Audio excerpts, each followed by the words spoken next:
Hello folks, welcome to MSFS. We're currently about to depart Luton. In fact, that's the car park that recently caught fire. How awful.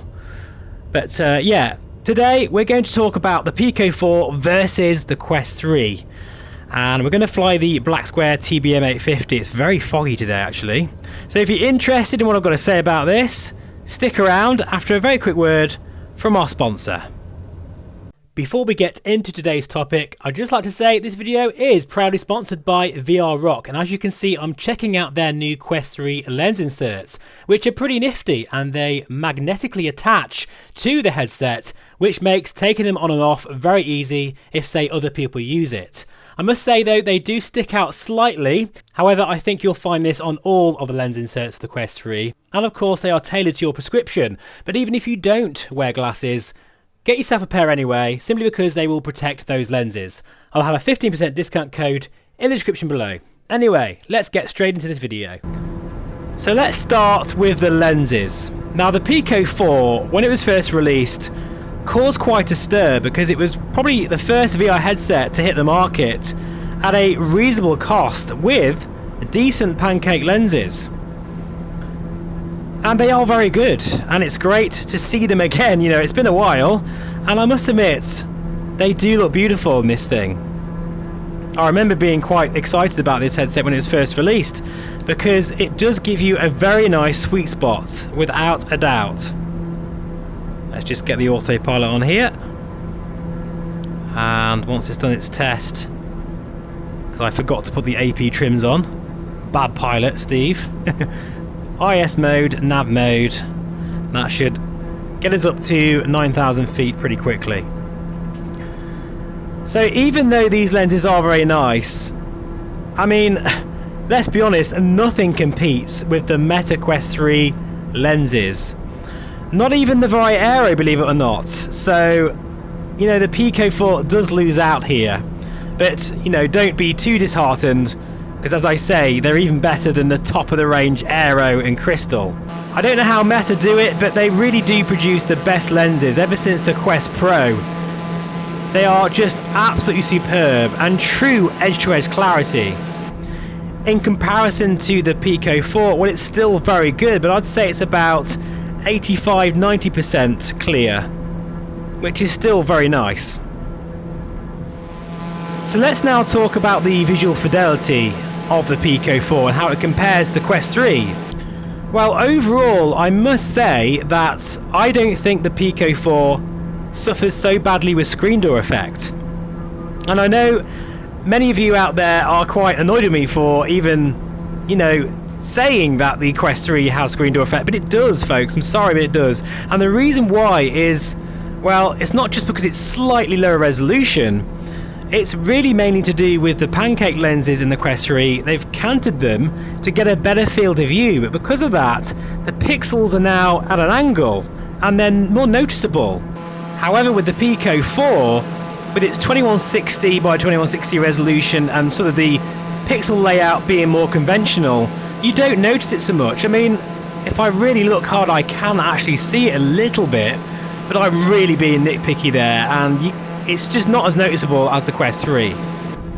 However, I do feel the Quest 3 does fight back because it has better colours, of course better optics as well, which kind of really pop out at you. So I think overall it's a fair dead heat, but I think the Quest 3 does edge it with the combined optics with the panel and of course the brightness, which also, by the way, is definitely brighter than the Pico 4. However, I will say again, the Pico 4 fights back because when you turn the lights down, like this, I've really forgotten how impressive they are for an LCD display. This is definitely darker black levels than the Quest 3. In fact, it's even better than the Riva G2. Not bad at all. Right, let's just put the lights up again. So there's not a lot in it in terms of the visual fidelity. Although if screen door effect is something that really bothers you, then I think the Pico 4 wins on that one. I will also say that my Pico 4 has a tad of Miura, But this is an early unit that Pico sent me, and I think the later ones were better for that. I also noticed a slight warping, which is less noticeable in the Quest 3, but is there as well, by the way, but it's not as obvious as the Pico 4. Now I do need to mention the field of view as we go through a cloud. Hang on a second, guys. The Pico 4 is very nice. It's about 102 degrees or so, maybe a bit wider. I can't remember the exact figures, but it is very nice. But I do feel the Quest 3 is definitely better in terms of its field of view. Not by a massive amount though, but it definitely does beat the Pico 4. But then, you know, as a trade-off, you get more screen door effect. So personally, I'd rather have a sort of smaller field of view with a better image quality, or at least less screen door effect. But again, that's going to be down to personal preference. Now in terms of the tracking, I do feel that the Quest 3 is definitely better. And I don't just mean the controller tracking, I mean the head tracking. Sometimes this does wander about a little bit, especially in a sort of darker lit room. So that's something to think about. Also, let's think about the audio. Again, I do feel it's a dead heat. Perhaps, if I was being really picky, the Quest 3 has a slightly better bass response and is a bit louder than the Pico 4. Now, let's talk about comfort. That's the funny one. Without question, honestly, folks, the Quest 3 is like the most uncomfortable headset I've ever put on my head. It's really uncomfortable out of the box. I have no idea what Meta were thinking. And with the Pico 4, it's actually not too bad. Apart from the facial interface, the stock facial interface is a bit hard. The head strap is excellent on the Pico 4, and with the battery on the back, it means it's more balanced. And in fact, this is a very comfortable headset, especially if you use the AMVR facial interface, which, by the way, I have now got for the Quest 3, and I will be posting a review very, very soon. But with that mod, with the AMVR facial interface, I have forgotten how comfortable this headset is.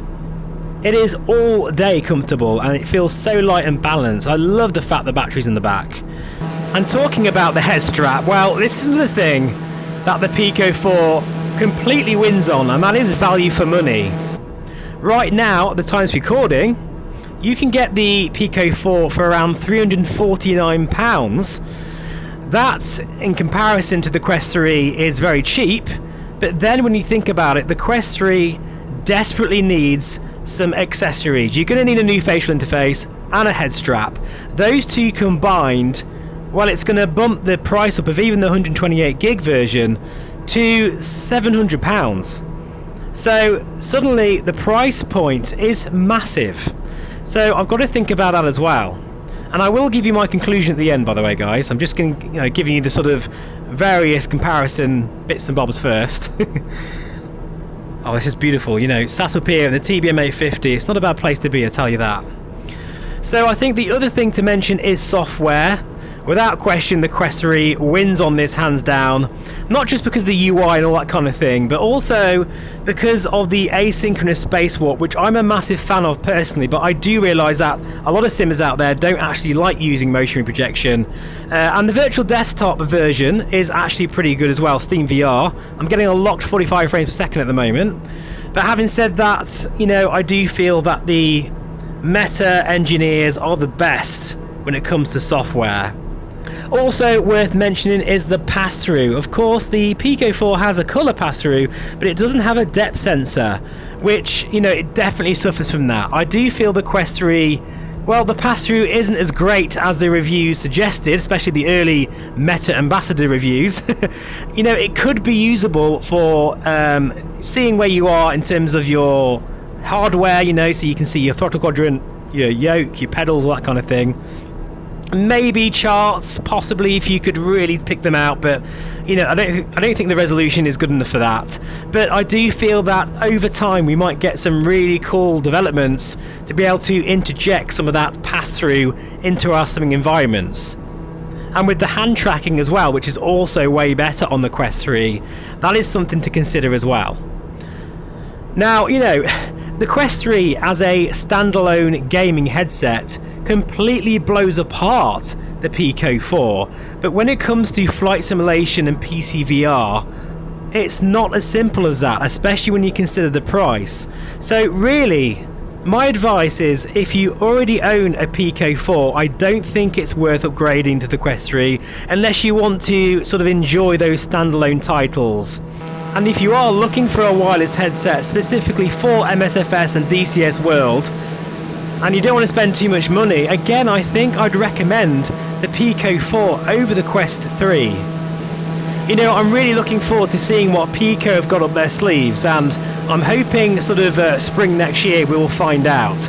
I have got a good contact at Pico, and so far they haven't told me anything, but I'm really hoping for a Pico 5 Link, because that could be the true successor to the Reaver G2. But for now, you know, I think it's still a fantastic headset for those of you who want a wireless solution with pancake lenses, and for £350, it's very hard to beat. Thank you so much for watching. As always, I truly appreciate it. Please feel free to subscribe. I'll see you again very soon. Bye bye for now. I've just landed at my destination, Humberside, and I just remembered that there is one more thing about the Quest 3 I like. It has more refresh rate options. You can go 72Hz, 80Hz and 90Hz. The Pico 4 isn't so versatile with that. And what that means is for me, I personally like to run the Quest 3 at 80Hz, even with a 4090, which means I get a very nice locked 40 frames per second motion reprojection. So it just gives me a little bit, you know, less of a target to reach. And you can even go as low as 72Hz as well. So that's pretty cool and worth mentioning. Anyway, I'm off now, but I thought I'd just throw that in there. Take care, see you soon. In fact, I'm going to stay in that hotel tonight. That looks really nice over there, doesn't it? Yeah, book me in for a double room, a nice bath, room service, the whole works.